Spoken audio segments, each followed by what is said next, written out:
You'd have to ask yourself, why do we pick up the phone to a personal trainer when we want to improve our fitness, but we never consider it when we want to improve our life?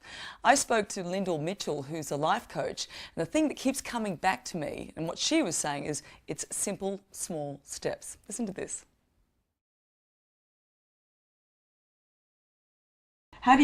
What's the process that you give people just to be sort of more mindful of where they're at?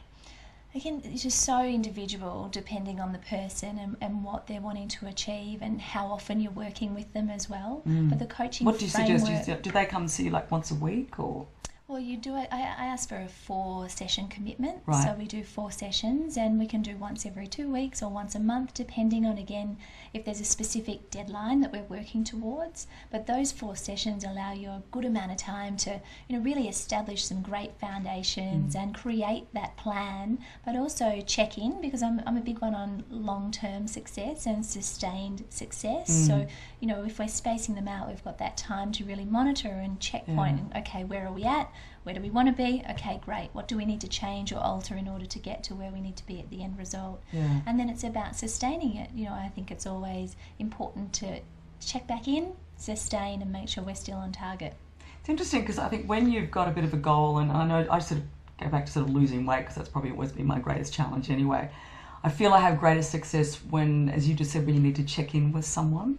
You feel like you've got to, it's like going to the teacher. I've kind of failed this week, so I'm not going to pick my act up again. Whereas if you just kind of let loose, then you don't really have that checkboard. Yeah, absolutely. It's measurable success, and you've got someone that is monitoring how you're going and your progress, and someone that's able to go, that's okay. Don't be hard on yourself, but let's get back on track. I think that's important as well. Do you think we're unrealistic when we try to set ourselves out and we go, listen, I clearly need help. I'm going to go out and I'm going to get my exercise right. I'm going to eat right, and I'm going to make sure I spend more time with my husband. And I'm going to, be kinder to the kids. Yeah, we try and do it all. Yeah, well, how do you when everything's sort of falling apart? Do you think we're being unrealistic about what we try to achieve? I think we have incredibly high expectations, and we can be incredibly hard on ourselves. And small steps are going to be great foundations for long-term success.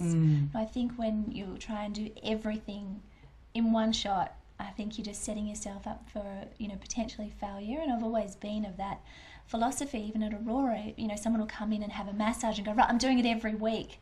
So slow down. Yeah.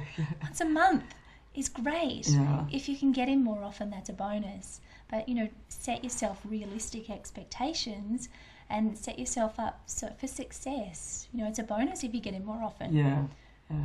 Because I suppose then if they don't, then they're setting themselves up for failure and go, I really wanted to do that, but I haven't, so therefore it's all too hard. That's right. And then I think it does become too hard and overwhelming and everything goes. So it's about small steps and small established steps that can get you to sustained long-term success.